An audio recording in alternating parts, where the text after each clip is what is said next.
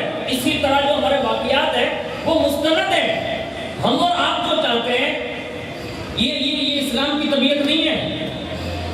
ابھی یہ سب کتابیں جو ہے نا یہ ابھی ہے، صحابہ کے سامنے تو کوئی کتاب تھی نہیں، لیکن رسول اللہ سے وہ جو سن لیتے تھے نا تو وہ حضور کا ایک جملہ ان کی زندگی کے لیے کافی ہو جاتا ہے کہ بس حضور نے یہ کہہ دیا اس پہ عمل کرنا شروع کر دو، اور دوسری بات سنتے ہیں تو پھر اس پر عمل کر دو۔ اور کتنا ذوق رکھتے تھے سننے کا۔ حضرت فاروق اعظم رضی اللہ تعالیٰ عنہ، جن کا عرس مبارک اسی ماہ مبارک کی آخری تاریخوں میں، فاروق اعظم نے اپنے ایک دوست سے کہا تھا، کہا دوست ایک کام کرنا، کہا بائی چانس اگر حضور کی محفل کہیں سج جائے اور حضور جلوہ فکر ہو جائے اور میں غیر حاضر ہو جاؤں تو وہاں حاضر رہنا، تاکہ حضور سے جو بھی بات تو سنے نا وہ عمر بن خطاب کو بتا دیا کرے، اور اگر تو غائب رہے گا تو میں حاضر رہوں گا تو میں تجھے بتا دیا کروں گا۔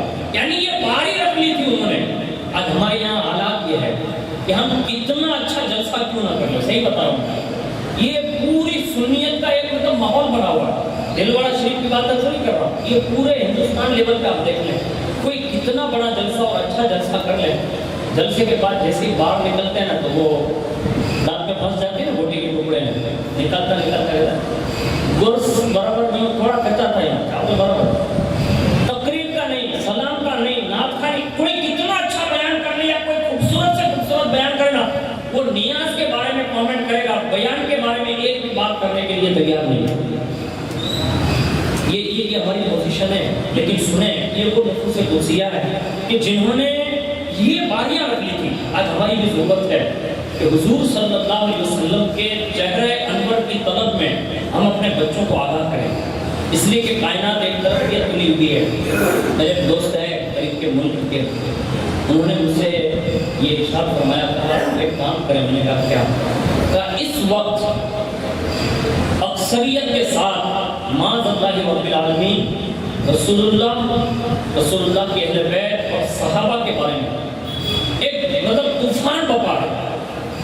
ہر دوسرا تیسرا آدمی معاذ اللہ رب العالمین آج مسند پر بیٹھ کر وہ رسول اللہ کی گستاخی کر رہا ہے، اور معاذ اللہ حضور کے علم غیب پر، حضور کے نوری بشر ہونے پر، حضور کے بیت یہ والد و مختار ہونے پر نہ جانے کتنی انہیں باتیں بتائی اور کہا ان سب پر لوگ تبصرے کر رہے ہیں۔ اب امت کو اس بات کی دعوت دے کر حضور کی خوبصورتی، حضور کے حسن، حضور کے اخلاق کردار اور حضور کے اختیارات علم غیب اور حضور کے جو بھی اوصاف مل جائیں ان کا تبصرہ کرو، تاکہ یہ سینہ صرف سینہ نہ رہے بلکہ سننے کا سینہ حضور کی محبت کا مدینہ بنتا جائے۔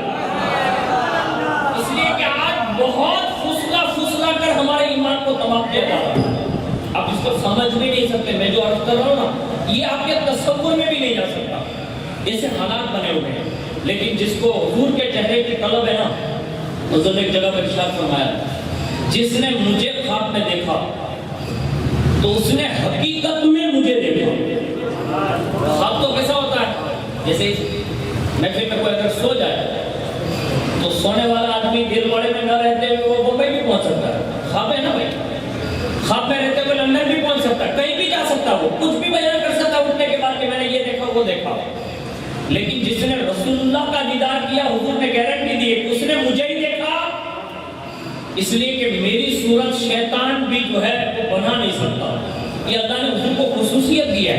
میں کہتا ہوں جب انتہا گرو گھنٹال صورت نہیں بنا سکتا، یعنی استاد نہیں بنا سکتا، تو آج کل کے شاگردوں کا تو کوئی مسئلہ ہی نہیں ہے، تعجب نہیں ہے میں، کیونکہ اللہ نے حضور کو اس شان کا مالک بنایا ہے کہ حضور کا ثانی تو ثانی، حضور کا سایہ نہیں رکھا، اور یہ بے مثلیت دے کر بتا دیا کہ کائنات میں جیسے میں خدا ہو کر وحدہ لا شریک ہوں، ایسے مصطفیٰ میں بھی بے مثال لاجواب ہی میں نے انہیں بنایا، ان کے کوئی برابر نہیں ہو سکتا۔ یہ حضور کی شان ہے۔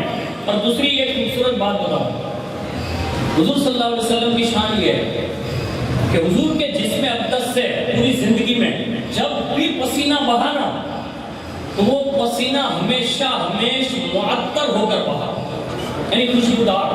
اور جس کو یہ چیزیں مل جاتی تھی نا تو پھر وہ بڑی قسمت سمجھتے تھے. آج ہم شادی کی تقریب میں حاضر ہیں.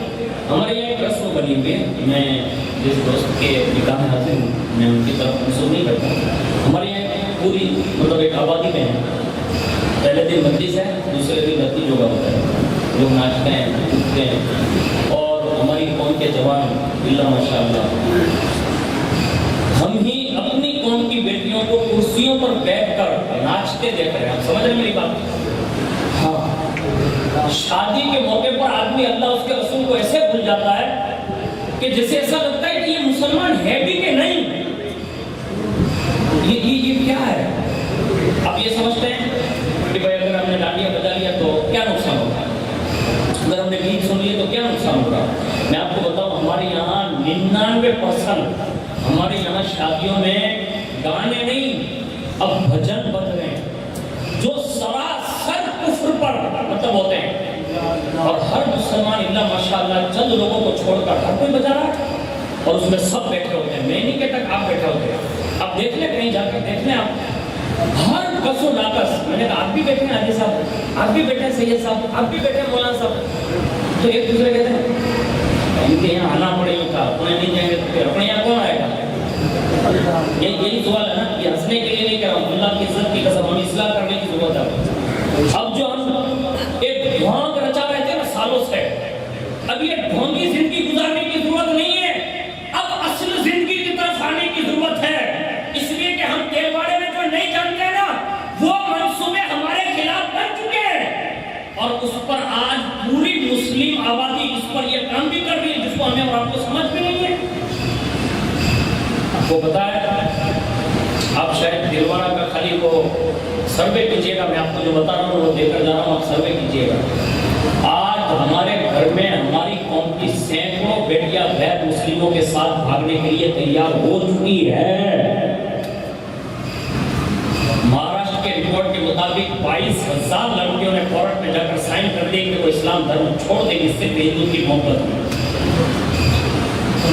آج ہماری قوم کے سینکڑوں جوان ایسے ہیں جو ہندو لڑکیوں کے ساتھ معاذ اللہ رب العالمین افیہ کر کے معاذ اللہ اسے اپنی جان میں پھنسانے کی کوشش بھی کر رہے ہیں. اب کیا سوچ رہے ہیں؟ آنے والے وقتوں میں لوگوں نے یہ اعلان کر رکھا ہے کہ ہماری قوم کی جوان بیٹیوں کے پیٹ میں معاذ اللہ وہ کافروں کے بچے پلیں. کیا ہم بھائیوں کی غیرت گوارا کریں گی کہ کوئی ہماری بہن کی طرف نظر کر جائیں؟ آج ہماری غیرتیں ختم کر دی گئی ہے. کیوں؟ جب سگا باپ کرسی پر بیٹھ کر سبھی بیٹی کو ناشتہ دیکھے گا تو بتاؤ اس کی غیرت باقی رہے گی؟ نہیں. اب بیٹی جب کالا منہ کر کے کسی کے ساتھ بھاگ جائے گی نا تب باپ مارا مارا پھرتا اور کہتا کہ میری عزت بچا لو. میں نے کہا جب تم نے لچوایا تھا تب تیری عزت کہاں مر گئی تھی؟ آج یہی حال ہے ہمارا. شادیوں میں آپ دیکھ لیں اور اللہ کے لیے جہاں جہاں بھی شادیاں ان کو یہ باتیں پہنچا دو، گانا بجانا یہ دل میں نفاق پیدا کرے گا. ناچنے والوں سن لو دل کے کانوں سے، اگر تم ناچو گے تو یہ وہی دور ہے جس کے بارے میں حضور نے فرمایا ناچنے والوں کی اللہ شکلیں بدل دے گا. گانے سننے والے دل کے کانوں سے سن لو کہ جو گانے سنے گا اللہ اس سے بھی بندر یا سور کی شکل میں بنا دے گا. جو شراب پیے گا یا پلوائے گا یا جو اپنے دوستوں کی ہاں میں ہاں ملانے کے خاطر گناہ کرے گا. اب یہ سمجھ رہے ہیں کہ یہ دوست لوگ خوش ہو گئے، ہمارا کوئی کچھ نہیں بگاڑ سکتا، اب تو میں پوری زندگی عیش و عشرت کے ساتھ گزاروں گا. نہیں ہوگا.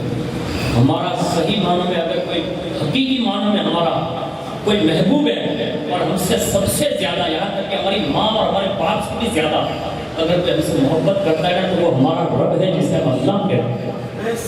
ہم گناہ کر کے کسی امام یا خطیب یا کسی پیر یا مولوی صاحب کی نافرمانی کر رہے ہیں، ہم اللہ کی نافرمانی کر رہے ہیں، ہم رسول اللہ کے فرامین کے خلاف جا رہے ہیں. یہ کسی مولوی صاحب کا فتویٰ نہیں ہے، یہ رسول اللہ کے فتوے ہیں جو حدیث کی صورت میں. آج ہم شادیوں میں جتنا ڈھول کر رہے ہیں نا وہ سب شریعت کے خلاف ہے اور رسول اللہ کے فرمان کے خلاف ہے. اور اس کی سزا اگر دنیا میں ملی تو ملی، آپ یہ مت بھول جانا کہ بعد میں توبہ کر لیں گے ہو جائے گا، نہیں، کچھ گناہ نسلیں در نسلیں چلتی ہے، گناہ جو ہے نا وہ نسلیں در نسلیں چلتی ہے، اور یہ گناہ جو چلتے ہیں نا پھر وہ کبھی جاتے نہیں، اس لیے جوانوں جو شادی شدہ نہیں ہے وہ آج کی یہ نیت کرے کہ ہم زندگی گزاریں گے نا تو حضرت عثمان بن عفان کے نقش قدم پر، ہم زندگی گزاریں گے نا تو عمر بن خطاب کے نام کی زندگی پر، انہوں نے خود اپنے بیٹوں اور بیٹیوں کی جو شادیاں کی نا آپ اندازہ نہیں لگا سکتے، کائنات میں اس سے بڑی شادی اور کون ہو سکتی ہے کہ جس کے مثال نکاح میں رسول اللہ کی 2 بیٹیاں آئی ہو، اور کتنے بڑے مطلب حیادار ہیں۔ حضور نے ایک جگہ پر ارشاد فرمایا میرا عثمان وہ ہے کہ میں نے تو صرف 2 بیٹیاں ایک کے بعد دیگرے دی ہے، اگر میری 40 بیٹیاں ہوتی نا تو ایک کے بعد دیگرے میں عثمان ہی کو دے دیتا، یعنی نکاح کرا دیتا۔ حالانکہ 2 بیٹوں کا ایک ساتھ میں نکاح یعنی ایک ہی شوہر کے ساتھ یہ جائز نہیں، نص قطعی سے ثابت ہے، ایک ساتھ میں جائز نہیں، ہاں ایک کی مثال یا طلاق جب بھی ہو جائے اس کے بعد دے سکتا ہے، لیکن ایک ساتھ میں دونوں بہنیں ایک کے نکاح میں نہیں دے سکتے، یہ قرآن کی نص قطعی ہے، اس کو ذہن رکھنا ہے۔ لیکن حضور نے یہ کہہ کر حضرت عثمان غنی رضی اللہ تعالیٰ عنہ کی طہارت اور پاکیزگی اور حیا کو بیان کیا، اور اس کے سوا حضور نے ایک بات کو بیان فرمائی جو سننے کے قابل ہے، خاص کر کے ہمارے بعد میں بڑھنے والے دلہا حضرات اور وہ ماں باپ جن کے بیٹے جوان ہیں اور جن کی بیٹیاں جوان ہیں اور ان کی شادیاں ہونے والی ہے، دل کے کانوں سے سنیں۔ حضور نے اپنے داماد کی فضیلت جو بیان کی حضرت عثمان بن عفان کی، ارشاد فرمایا جنت یقیناً حسین ہے، جنت یقیناً حسین ہے، لیکن جنت میں بھی اگر چمک جب پیدا ہوگی نا تو لوگ پوچھیں گے کہ یہ روشنی کیسی، تو حضور فرماتے ہیں وہ چمک جو جنت میں بھی پیدا ہوگی اور جنتی پوچھیں گے کہ یہ چمک کہاں سے آ گئی، جنت میں یہ ندا کر دی جائے گی، کہا یہ عثمان بن عفان کے چہرے کی چمک ہے، جس کی روشنی کی شعاعوں کی وجہ سے یہ جنت چمک رہی ہے۔ اب میں کہتا ہوں جس کا چہرہ جنت میں اتنا چمکے گا مجھے بتاؤ وہ دنیا میں کتنے حسین رہے ہوں گے۔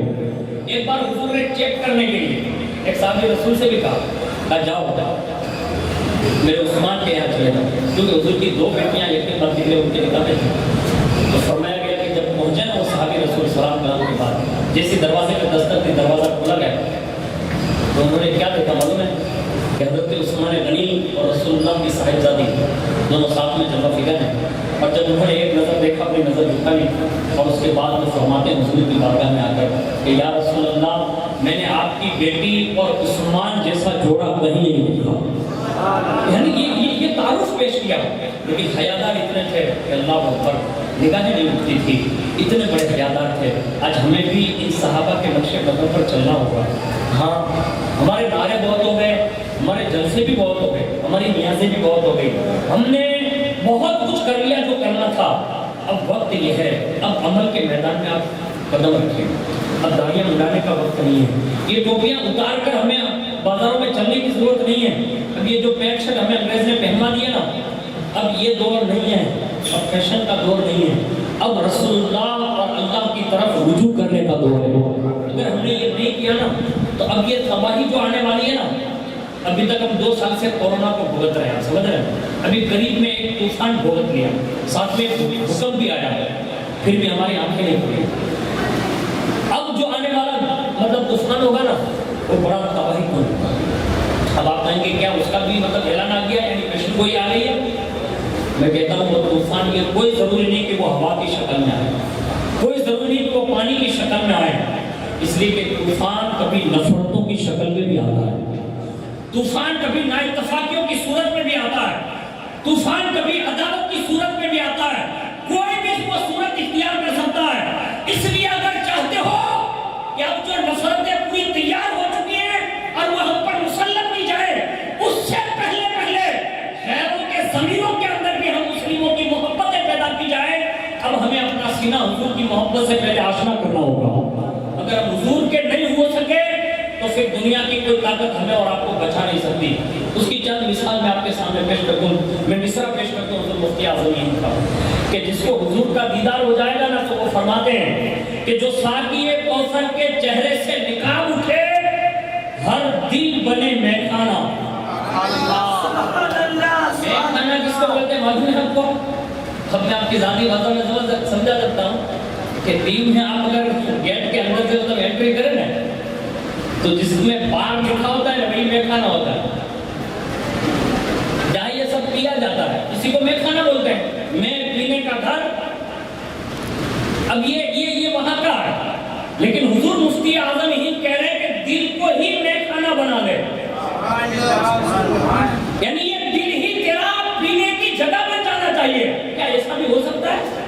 ارے دل کی شکل کیسے ہو تو آپ کو مجھے سمجھانے کی ضرورت نہیں ہے، اب تو ہمارے یہاں میسنجر میں وہ جو ٹائپ کرتے ہیں اس میں کچھ بھیجنا ہو، محبت کا اظہار کرنا ہو تو ہم دل وہی سامنے آتا ہے کہ بھیج مجھے، اور پھر وہ ایسے دھڑکتا ہے۔ مجھے یہ طور پہ تو آپ کو دل سمجھانے کی ضرورت نہیں ہے، لیکن یہ دھڑکنے والا دل بریلی کا عاشق رسول کہہ رہا ہے کہ وہ میں نہیں، میں کھانا بن سکتا ہے، یعنی وہ پینے کی جگہ خود بن سکتا ہے۔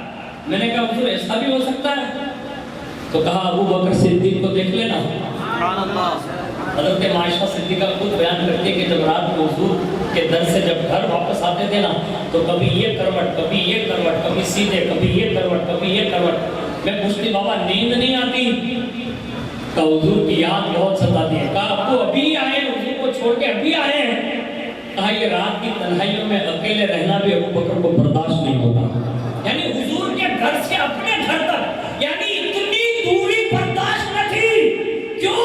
ان کا دل نہ تھا، بلکہ مصطفیٰ جان رحمت کے عشق کا میخانہ بن گیا تھا، اس لیے انہیں اپنے کھانے میں یعنی گھر میں مزہ نہیں آتا تھا، چین نہ ملتا تھا، وہ حضور کو دیکھنے کے لیے تڑپتے تھے۔ اللہ اکبر! اور اس دل کی کیفیت میں کیا بیان کریں، خود فاروق اعظم، اللہ اکبر، ان کا دل کیسا میخانہ تھا، ان کے دل کی میخانیت کا یہ عالم تھا کہ اسلام کی انٹری ان کی، میں خاص کر کے اپنے بھائیوں سے گزارش کروں گا جن کو اللہ نے بہنیں دی ہے، آپ میری توجہ سے بات سنیے گا، اور ان ماں باپ سے بھی گزارش کروں گا جن کو اللہ نے بیٹیاں دی ہیں اور جوان بیٹے بھی دیے ہیں، وہ بھی توجہ فرمائیں۔ فاروق اعظم کے اسلام لانے کی سب سے بڑی وجہ ہمارے مولویوں نے تقریباً 5 وجہ لکھی ہے، لیکن ان تمام وجوہات میں سب سے بڑی وجہ اگر کوئی لکھی تو ان کی سگی بہن نے قرآن سنایا، فاروق اعظم رضی اللہ تبارک و تعالیٰ عنہ کی زندگی بدل گئی۔ ہاں، اس لیے کہ فاروق اعظم جا رہے تھے حضور کو قتل کرنے، اور جیسے ہی کسی نے کہا نا آپ اپنی بہن کے جا کر خبر لو، وہاں پہنچ گئے، اور جیسے دروازے پہ پہنچے تو سیدھا دھکا نہیں مارا۔ ہمارے یہاں بزرگوں نے لکھا ہے کہ پہلے کان لگا کر قرآن سنا۔ کہاں سے سنا؟ باہر سے سنا۔ آج ہم مسجد میں 3 وقت میں، مغرب میں، فجر میں اور عشاء میں ہمارے ائمہ حضرات سے قرآن سنتے ہیں، ہمارے دل میں کیا فرق ہے؟ اتنا فرق نہیں آ رہا ہے کہ ہم جیسے مسجد سے نکلتے ہیں اوٹے پہ بیٹھ کے امام صاحب کی غیبت کر رہے ہیں، مؤذن صاحب کی غیبت کر رہے ہیں، ہم اپنے یہاں کے کام کرنے جو دینی کام کر رہے ہیں ان کی غیبت بیٹھ کر کریں۔ پیر صاحب کے تعلق سے میں نے تو کئی مجلس ایسے دیکھے ہیں کہ جہاں مرید ہو کر پیر کی بدگوئی کر رہا ہے۔ ہم نے قرآن سے کیا سیکھا؟ یہ وہ بڑے لوگ تھے کہ قتل کرنے جاتے تھے، گھر واپس گئے نا تو بہن قرآن پڑھ رہی تھی، اور جیسے قرآن سنا نا غصے میں تو تھے ہی، لیکن اس کے بعد دھکا دیا، اور جیسے دروازہ کھولا نا تو آپ کی بہن کو جو پڑھانے آئے تھے ان کو چھپا دیا، اور جلدی جلدی وہ قرآن کے اوراد بھی چھپا دیا، اور بہن جلدی دروازے پر پہنچ گئی اور کہا کیا ہے عمر؟ اب کون عمر؟ جس کی ہیبت اتنی تھی کہ اللہ اکبر، پورے عرب میں اگر سب سے زیادہ روب اور دبدبہ اگر کسی کا تھا تو وہ اسلام سے پہلے بھی عمر بن خطاب کا تھا۔ کوئی سامنے آنے کے لیے تیار نہیں تھا، لیکن جیسے ہی وہ اپنی بہن کے گھر میں گئے تو بہن نے کہا کیا عمر؟ تو کہا میں نے سنا ہے کہ تم نے اسلام قبول کر لیا اور حضور کے دامن میں آ گئے ہو۔ تو کہا ہاں عمر، تم نے صحیح سنا ہے۔ دیکھو ایک بات میں آپ کو بتاؤں، سب سے کمزور دل، اگر کسی کے سامنے رونے والا دل اگر کسی کا ہے نا تو وہ بہن کا ہے، اور وہ بھائی یا باپ کے سامنے جب وہ حاضر ہوتی ہے نا اور اس سے اگر کوئی تکلیف پہنچ جائے تھوڑی سی بھی، معمولی سی بھی، وہ اینی ٹائم رو دے گی۔ یہ بہن کی خصوصیت ہے۔ اب بلا تشبیہ اور تمثیل کے اس وقت فاروق اعظم کے سامنے کوئی بات کرنے کے لیے تیار نہ تھا، اس وقت بہن نے کہا ہاں عمر، تم نے جو سنا وہ سچ سنا۔ اور بہن کی آواز میں اتنا روک تھا، عمر کے دل کو جھٹکا لگا۔ کہا آج تک تو میرے گھر کے باہر کے لوگ مجھ سے گفتگو نہ کر سکتے تھے، آج میری بہن مجھ پر آواز بلند کر رہی ہے۔ تھپڑ ماری اور مارنا شروع کیا۔ ان کے بہن بھی آئے، انہیں بھی مارا۔ جب دونوں مار کھا چکے بہن کو اتنا مارا کہ لو لہان کر دیا. ایسا بھی نہیں کہ کم مارا, بہت مارا. لیکن بہن کا جواب سنیے. بہن کہتی ہے, کون کہتی ہے؟ بولو نا یار. میں فیس بک والی بہنوں کی بات نہیں کرتا, سمجھیے دیکھو کتنے آسان ہے. ہمارے یہاں بھی یہ چلا ابھی, یہ وہ مطلب کلچر ہے. لیکن میں تو بہن سمجھ کے بات کر رہا ہوں. ارے سگی بہن سے بات کرنا بھائی.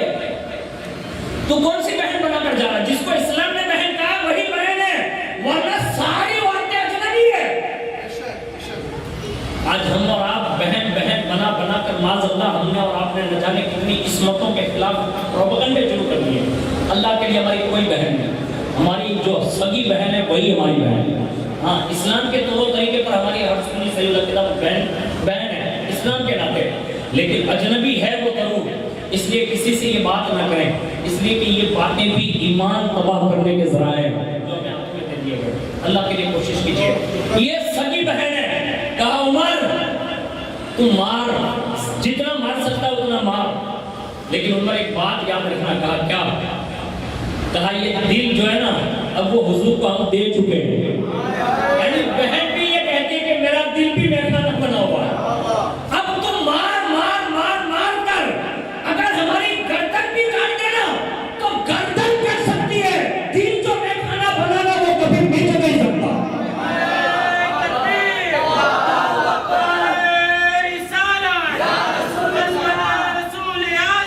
اب جس بہن کا دل میں کھانا بن جاتا ہے نا تو پھر اسی وقت عمر بن خطاب کہتے ہیں کہ میری بہن کے جملے لرزہ بندام ہو کر میرے دل کو تاثیر دے رہے تھے, یعنی اثر کر رہے تھے.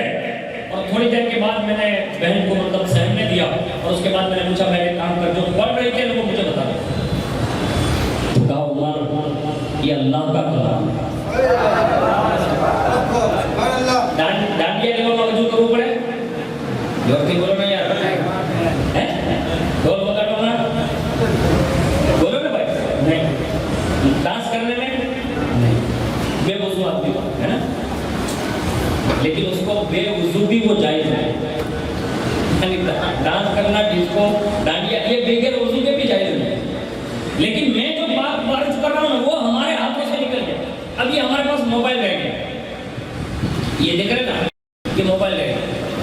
اب بڑی مشکل سے میں اپنی بات بتا رہا ہوں, آپ کو نہیں بتا رہا ہوں, بڑی مشکل سے 24 گھنٹے میں شاید ہم لوگ 4 سورتیں قرآن کی پڑھ پاتے ہیں. میں جو کہہ رہا ہوں میری بات کر رہا ہوں, بڑی مشکل سے. رات جب ہوتی ہے تو سورہ واقعہ, سورہ مزمل, سورہ رحمان اور سورہ ملک, یعنی مغرب کے بعد 2 عشاء کے بعد 2, یہ 2 سورتیں پڑھ پاتے ہیں. اب آپ کتنی پڑھتے ہیں وہ میں نہیں جانتا, ہو سکتا آپ 10 مجھ سے زیادہ بھی پڑھتے ہیں. لیکن یہ قرآن جو ہم روزانہ اگر ایک سورت بھی پڑھتے ہیں نا تو حضور نے قرآن کی یہ فضیلت بیان کی ہے کہ اگر کوئی میرا امتی صرف سورہ عصر ہی پڑھے نا تو وہ صرف ایک دن اور رات کے لیے نہیں بلکہ روزانہ کے لیے اگر وہ اس کا عادی بن جائے تو سورہ عصر میری ساری امت کے لیے کافی ہو سکتی ہے. لیکن سورہ عصر بھی تو پڑھے, سورہ عصر قرآن میں جا کے دیکھ لینا آپ کتنی بڑی سورت ہے. اب مولانا محمود عالم صاحب سے پوچھے گا نا تو سب سے چھوٹی سورت کا نام لے رہا ہوں آپ کے سامنے, یعنی سورہ کوثر, سورہ اخلاص اور سورہ عصر, یہ تینوں سیم ہیں. صحیح سے بتانا 3 مرتبہ قل اللہ بھی ہم 3 گھر میں پڑھ پاتے ہیں نہیں پڑھ پاتے. اب بھائی نہیں پڑھ پاتا تو بہن پڑھ پاتی ہے تو درجہ اولا نہیں ہوگا. لیکن کوشش کیجئے, اللہ اگر توفیق دینا ہے 2 وقت استعمال کیجئے. کہ صبح میں جب جلدی اٹھیں اگر فجر میں تو سونے پہ سہاگا ہے اور آپ کی قسمت کی معراج ہے. لیکن بائی چانس آپ جب بھی اٹھے نا تو خالی منہ نہ دھوئیں, اب وضو کریں. بھلے آپ کو ناشتہ ہی کرنا ہے لیکن وضو کریں. کبھی یہ وضو بھی تڑپ پیدا کر دے گا اب فجر میں تو نہیں پہنچ پایا, لاؤ میں یہیں 4 رکعت قضا پڑھ لیتا ہوں. یعنی وضو میں یہ طاقت ہے. اور اس کے بعد گھر میں ہر گھر میں قرآن ہوتا ہے, کوئی گھر ایسا نہیں جس میں قرآن نہیں ہے. بس اس کو اتارو, اگر پڑھنا آتا ہے تو پڑھیں اور نہیں آتا ہے تو سیکھنے کی کوشش کریں. اگر نہیں بھی آتا ہے تو اس کو کم از کم قرآن کو دیکھنا شروع کریں. ایک بزرگ فرماتے ہیں کہ جو کہ قرآن کو صرف دیکھتا رہے گا دیکھتا رہے گا دیکھتا رہے گا, ایک دن وہ آئے گا کہ حضور کا چہرہ بھی دیکھنا نصیب ہوگا. قرآن کی خصوصیت ہے جس کو ہم نے چھوڑ دیا اور ہمارے ہاتھوں سے وہ نکل چکا ہے. اب سنیے, عمر بن خطاب نے کہا نا تو کہا بہن نے کہا بھائی یہ قرآن ہے اور قرآن کا فیصلہ ہے کہ بغیر پاکیزگی اور طہارت کے اس کو چھوڑ نہیں سکتے. بھائی کام کر تو پاکیزہ ہو جائے, یعنی ظاہری پاکیزگی حاصل کر دے. فوراً کیا اس کے بعد قرآن کے جو ورد تھے نا وہ پیش کر دیے، اور جیسے سامنے پیش کیا نا تو حضرت عمر بن خطاب نے سورہ طٰہٰ پڑھی۔ سورہ طٰہٰ کیا پڑھی؟ چند آیتیں ابھی نہ پڑھی تھی کہ عمر بن خطاب جیسے دلیر بندے کے آنکھوں میں سے آنسو نکل رہے، یعنی قرآن کی چند آیتوں نے بھی عمر کے دل کو میخانہ بنا دیا۔ آپ نے کبھی محسوس کیا ہوگا کہ ذکر کی محفل جو ہوتی ہے نا جس میں اللہ لا الہ الا اللہ کی ضربیں لگتی ہے، آپ اگر کسی مجمع میں یا اجتماع میں نہیں جاتے تو کم از کم اپنے گھر میں ہی ہر 8 دن کی ایک عادت بنا لیں کہ اپنے گھر کے کونے میں بیٹھ کر اللہ ایسے کر کے آپ دیکھ لیں، آپ کا دل بھی میخانہ بنے گا۔ لیکن یہ عادت بنائیں، اگر کسی درگاہ پر موقع مل جائے وہیں بیٹھ جائے، وہی 100 مرتبہ حق ہو، بھلے کوئی دیکھے نہیں دیکھے یا کوئی برا کہے، پاگل کہے، دیوانہ کہے، حضور نے کہا کہ اللہ کا ذکر اس شان سے کرو کہ تمہیں ذکر کرتا کوئی دیکھ لے گا تو یہ کہے کہ یہ دیوانہ لگتا ہے، یعنی دیوانگی ہی اس میں پیدا ہوتی ہے اور تب دل میخانہ بنتا ہے۔ چند آیتیں عمر نے پڑھی، رونے لگے۔ بہن سے کہتے ہیں جس پر نازل ہونے والا کلام اتنا اچھا ہے تو جس پر نازل ہوا ہے وہ مصطفیٰ کتنا اچھا ہوگا۔ بہن چل کلمہ پڑھتا ہوں مسلمان بنوانے کے لیے، چل گئے حضور کے قدموں میں گئے، جیسے حضور نے حضرت عمر بن خطاب کے سے کندھے پکڑے اور ایسے ہلایا، اور ہلانے کے ساتھ حضور نے ضرب دی اور فرمایا عمر کب کلمہ پڑھے گا؟ یعنی یہ رسول اللہ کا جملہ ہے، کب دین یعنی قبول کرے گا؟ فاروق اعظم فرماتے ہیں حضور نے جیسے ایسے ہلایا نا، کون عمر جس کی دھمک پورے مکے میں، لیکن ایسے ہلایا عمر کہتے ہیں میرے روکتے میں حضور کا روک داخل ہو گیا کہ یہ مجھے کس نے ہلایا۔ پتہ چلا عمر طاقتور نہیں تھے، مصطفیٰ طاقتور ہے۔ یعنی وہ زمانے میں جہاں عمر کے روک کا دودھ ہی بنتا تھا، حضور نے ہلا کر کہا اب کب قبول کرے گا؟ عمر کہتے ہیں اس لرزے کے ساتھ میری زبان لڑکھڑائی اور میں نے عرض کیا حضور کلمہ پڑھنے کے لیے ہی آیا ہوں۔ حضور نے کہا عمر کس بات کی دیر، جلدی کلمہ پڑھ۔ ابھی کلمہ پڑھا، اب جو یہ آپ سبحان اللہ کہتے ہیں نا، زور سے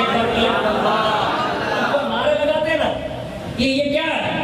عمر بن خطاب نے جیسے کہا اشہد ان لا الہ الا اللہ وحدہ لا شریک لہ واشہد ان محمدا عبدہ ورسولہ، ابھی یہ کلمہ شہادت پڑھا، صحابہ نے نعرہ تکبیر اور رسالت بلند کر دی۔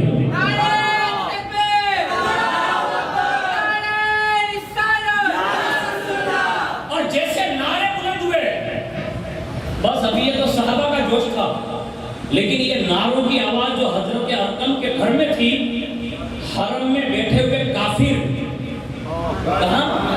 حرم میں بیٹھے ہوئے کافر، وہ کہتے ہیں یہ آواز بتا رہی ہے عمر نے قبول کر لیا۔ یہ کفار کے جملے ہیں کہ ایسا لگتا ہے عمر نے اب یہ اسلام قبول کر لیا۔ کہا کیسے؟ کہا یہ جو آواز ہے نا وہ فضا بتا رہی ہے کہ یہ عمر کی طاقت بتا رہی ہے۔ یعنی پہلے زور سے بولا بھی نہیں جاتا تھا۔ آج ہماری اذانوں پر کبھی کبھی پابندی لگتی ہے، کبھی موڑ ایسا آتا ہے، آپ نے سنا ہوگا کبھی اذانوں پر پابندی، ہماری مجلسوں پر پابندی، پروگرامات پر پابندی، بہت ساری چیزوں پر۔ آخر ایسا کیوں ہوتا ہے؟ کبھی کبھی ہم نے وہ ضربیں بند کر دی ہوتی ہے نا، اس لیے ہمارا دل میخانہ نہیں رہتا، سمجھ رہے نا؟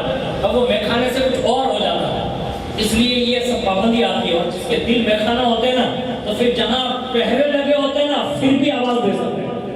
آپ کہیں گے وہ کیسے ہوگا؟ وہ بھی میں آپ کو بتا دوں کہ آپ نے نہیں سنا، ہندوستان میں غریب نواز کی آمد سے پہلے مہاراجہ راجہ جو 150 کے قریب تھے سب جمع ہوئے، اور اس میں جو پرتھوی راج تھا نا اس کی ماں، سگی ماں، یہ بہت بڑی کاہنہ تھی، اور اس نے غریب نواز کی آمد کی خبر دیتے ہوئے کہا تھا بیٹا سب سے لڑنا معین الدین حسن سے نہ لڑنا۔ آئے نہیں ہے، ابھی ہندوستان انٹری نہیں ہے، آنے والے ہیں۔ یعنی اگر تم سچے میخانے والے بن جاؤ نا، تمہارے دل عشق رسول کے میخانے بن جائیں، تو کہیں جانے کی خبر اگر بھی جائے نا کہ فلاں آنے والا ہے تو وہاں کے لوگ یہ کہیں گے کہ یہ آ رہا ہے، یہ بھنک لگ جاتی ہے۔ کبھی کبھی کچھ دوست لوگ بھی مجھے کہتے ہیں برکت دیتا تمہارا پروگرام رکھو بہت بھاری ہوگا، میں تو کیا منع ہے، بڑی پابندیاں ہیں۔ یہ دیو جو آپ کے قریب ہے نا، وہاں میرے اوپر بینڈ ہے، میں وہاں تقریر نہیں کر سکتا۔ اقبال بابو جانتے ہیں میں جمعہ مسجد میں تقریباً بدنامی بھی نہیں کر سکتا، یہ بیٹا ہے، کیونکہ آج سب کو میٹھی میٹھی باتیں سننے کی عادت ہے، اور اپنے کام میں تھی آدمی گرمی ہی گھوٹ پلا دیتے ہیں اور اسی میں شفا ہے۔ اللہ کے لیے تکبر کے لیے نہیں کہہ رہا ہوں، لیکن حقیقت یہی ہے، اور یہی بات فاروق اعظم کے دین کی اسلام قبول کرنے پر جو ہیبت طاری ہوئی کافروں پر، اور انہوں نے ایک آہ بھرتے ہوئے جملہ کہا تھا کہ آج کفر کی کمر ٹوٹ گئی ہے، یعنی کفر گیا اب وَقُلْ جَاءَ الْحَقُّ وَزَهَقَ الْبَاطِلُ إِنَّ الْبَاطِلَ كَانَ زَهُوقًا كَزَهُوقًا۔ اور حقیقت یہی ہوا۔ عمر بن خطاب نے حضور سے کہا حضور نماز اب چھپ کر نہیں ہوگی، کہا حرم میں سر عام ہوگی۔ اور جب وہ صفیں آئی نا، ایک طرف صف کے اس کنارے پر رسول اللہ کے سگے چہیتے چچا حضرت امیر حمزہ آ گئے ایک صف میں، اور دوسرے صف کے کنارے پر عمر بن خطاب ہے، اور بیچ میں رسول اللہ ہے۔ اب وہ منظر آپ خالی تصور میں لائیں، وہ جب حرم میں یہ صف بن کر آئے ہوں گے نا، اب میں یہ نہیں کہہ سکتا مولانا محمود عالم صاحب کی توجہ چاہتے ہوئے، سید صاحب کی توجہ چاہتے ہوئے، کہ عمر کے اسلام قبول کرنے کے بعد حرم تک اگر سب سے پہلا جلوس حضور کی میت میں کوئی پہنچا تھا نا، تو یہی عمر کے اسلام قبول کرنے کے بعد پہنچا تھا۔ یعنی سب مل کر کیسے گئے بھائی عمر کے آنے کے بعد؟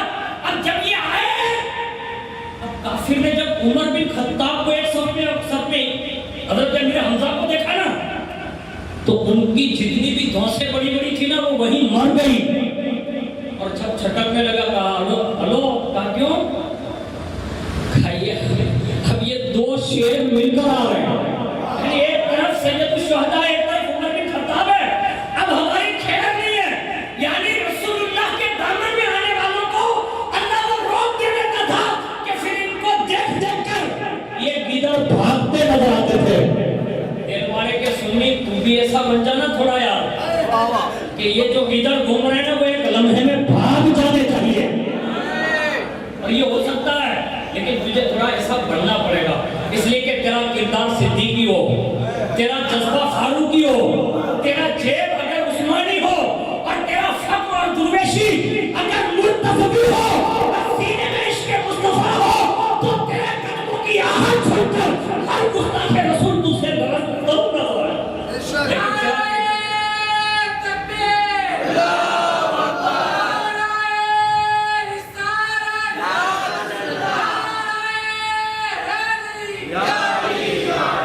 یہ سنیے، غریب نواز کے تعلق سے یہ بات عرض کر دوں، میرا ٹائم تو آپ کا پورا ہو گیا ہے، اور مجھے جو ٹائم دیا تھا اس سے میں آگے ایک بات پیش کروں، اس کے بعد ختم کر دوں۔ غریب نواز کی آمد سے پہلے ماں نے یہ جملہ کہا تھا، معین الدین سے مطلب ٹھیک ہے، تو کہا ماں وہ جو آنے والا ہے اس کی صورت تو پتہ ہی نہیں کہ وہ کیسا ہے، تو کہا سارے جادوگروں کو بلا لے، جادوگروں کو بلایا، جنتر منتر کروایا، اور ان سے کہا کہ وہ اپنا مطلب جو جادو ہے نا اس کے ذریعے پتا کریں کہ وہ کیسے لگتے ہیں۔ قربان جائیں کہ ہمارے بزرگوں کی آمد سے پہلے ان کے چہرے بھی ان کے دلوں میں ڈال دیے جاتے تھے کہ وہ ایسا ہے۔ اب میں جو حضور کا چہرہ بیان کر رہا ہوں نا، اب یہ غریب نواز کی بات آ گئی تو کہہ رہا ہوں کہ وہ عطائے رسول بن کر آ رہے ہیں، اس سے پہلے ان کے چہرے کے بننے کے آثار، یعنی وہ زمانے میں کیمرے نہیں تھے، پتھروں میں پینٹنگ ہوتی تھی، یعنی حیت ایسی ہوگی، پیشانی اتنی لمبی ہوگی، کان ایسا ہوں گے، چہرہ ایسا ہوگا، وہ بن رہا تھا۔ کائن کے چہرے بتاؤ، نجومیوں سے کہا، کاہنوں سے کہا، سب نے بنائے، پتھروں پر غریب نواز کی چھپی بنائی، لیکن وہ چھپی خالی گھر میں رکھنے کے لیے نہیں بنائی، انہوں نے کہا یہ سارے کے سارے جو بارڈر پر لوگ بیٹھے نا، جہاں جہاں بھی ہندوستان میں جو طرف کہا وہاں تک بھیج دو۔ اس وقت کا ہندوستان کتنا بڑا تھا معلوم ہے آپ کو؟ یعنی افغانستان سے لے کر بھروچ تک یہ سارا ہندوستان ہے، اس زمانے کا جو میں بتا رہا ہوں، یہ سب ہندوستان میں داخل ہے۔ اس کا مطلب یہ ہوا کہ اس زمانے کا پاکستان بھی ہندوستان ہے، یعنی ملتان، کراچی، یہ ساری بارڈر ہے، اور ہر بارڈر پر غریب نواز کی چھبی، یعنی باقاعدہ وہ پتھر میں نقش پہنچ چکا چہرہ کا، یہ جگہ پہ مل جائے نا اس کو مار دیں، یعنی اس کو آنے نہ دیں ہندوستان میں۔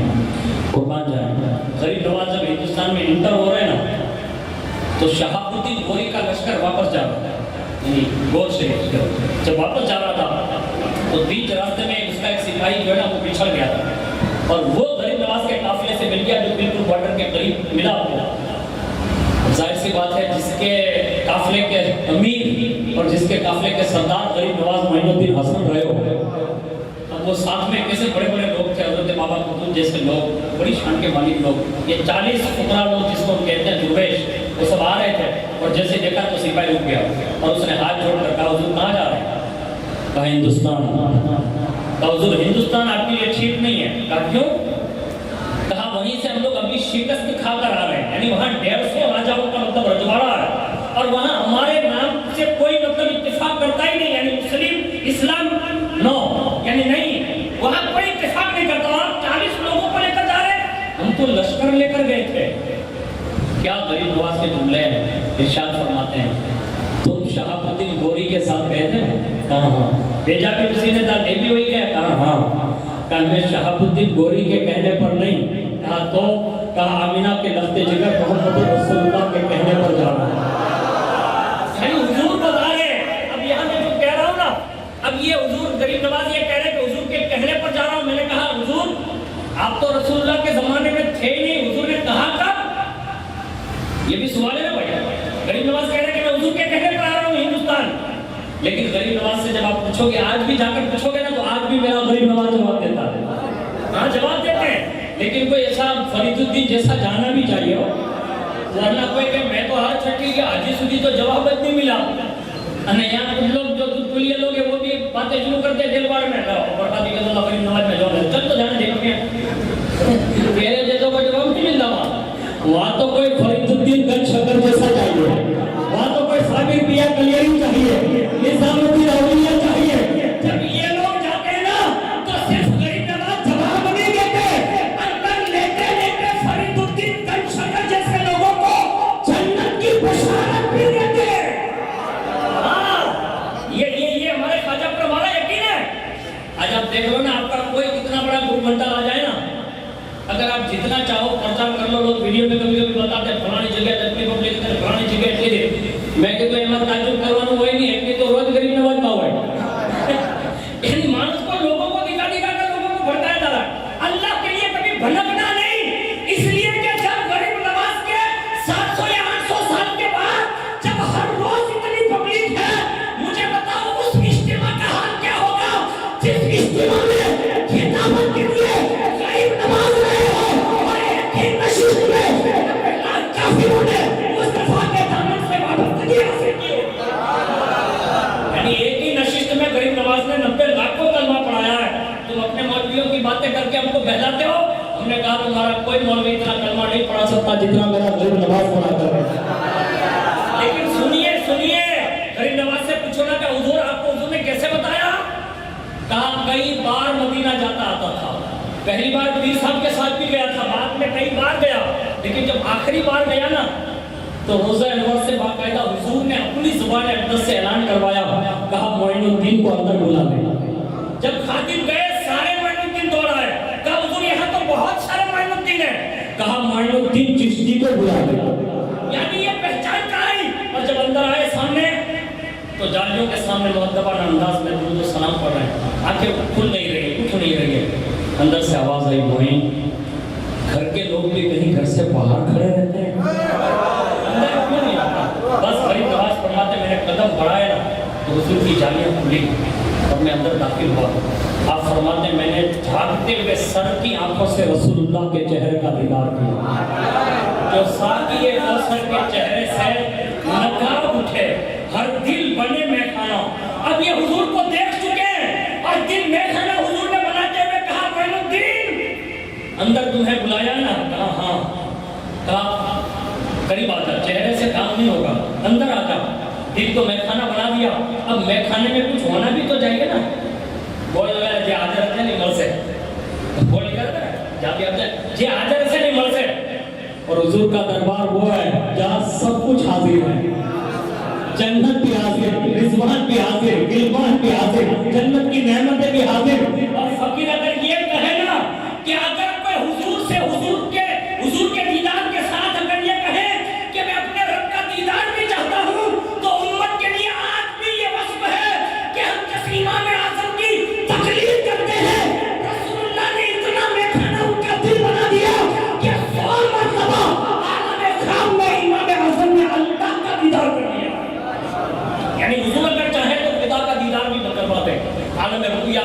اب یہاں تو جانتے ہوئے کہا معین الدین سینے سے لگ جاؤ، سینے لگایا، اور اس کے بعد حضور نے ایک پھل نکالا اور فرمایا معین الدین اس میں آپ دیکھیں۔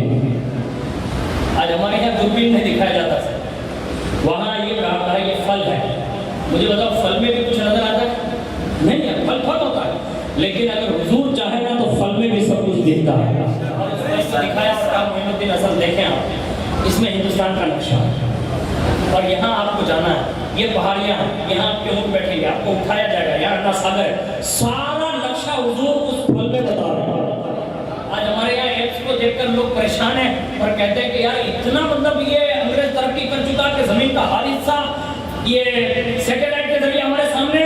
ہم نے کہا ان کو مشینوں کی ضرورت ہے، مصطفیٰ کو مشین کی بھی ضرورت نہیں ہے۔ اس زمانے میں صدیوں کے بعد مزار میں بلا کر اپنے بیٹے معین الدین حسن کو مدینے میں رہ کر ہندوستان میں رکھتا ہے، راجستھان، اور راجستھان میں بھی وہ جگہ جہاں غریب نواز آرام فرما ہے، اللہ کی عزت کی قسم سارے نقوش بیان کیے اور فرمایا بیٹا یہاں تجھے جانا ہے اور وہیں سے نعرہ رسالت اور نعرہ تکبیر بلند کرنا ہے۔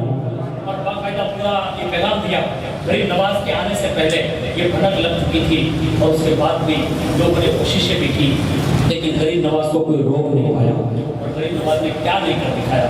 آج جو ہمارے پاس یہ تقریر ہے، آج ہم جو بیٹھے ہوئے ہیں، یہ بھی غریب نواز کا صدقہ ہے۔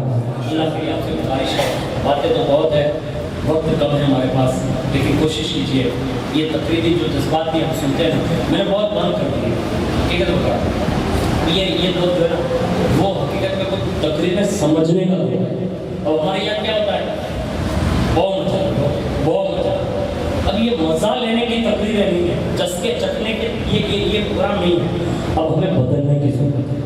اس کے لیے میں آپ کو شادی کے موقع پر آتے ہیں ایک کام یہ نیت کر رہے ہیں، آپ اگر 20-15 نوجوان 100-200 جو بھی ہیں اور جو بھی ماں باپ بن چکے ہیں وہ بڑے جوان بیٹے ہیں، دل میں صرف ایک نیت کر رہے ہیں اپنے بیٹے یا بیٹیوں کے نکاحوں کے موقع پر ہم ڈانس نہیں کروائیں گے، ڈانڈیاں نہیں پڑھوائیں گے، ڈی جے لا کر نچوائیں گے نہیں لوگوں کو، نہ شراب پئیں گے نہ پینے دیں گے، کم از کم اس کو بند کر دیں۔ صحیح بتا اور ہو سکتا ہے میرے خیال سے اتنے سارے یہاں لوگ رہتے ہیں اس پہ پابندی آئی ہوگی بھی آپ کی طرف سے، یا جماعت لیول ہے یا مسلم سماج لیول ہے، اور اگر پنچ تک میری بات پہنچے ان سے بھی گزارش ہے کہ مسلم سماج کے لیے اس کا کوئی قاعدہ لائے کہ جس کی وجہ سے ہماری قوم اس فضول خرچی سے بچے گی نا، تو انشاءاللہ یہ پیسہ ان کی اولاد کی تعلیم اور تربیت کے لیے کام ہو جائے گا۔ آپ کوشش یہ کریں، میں کوئی آپ کو لمبی چوڑی بات نہیں کر رہا ہوں، ایک چھوٹی سی بات عرض کر رہا ہوں۔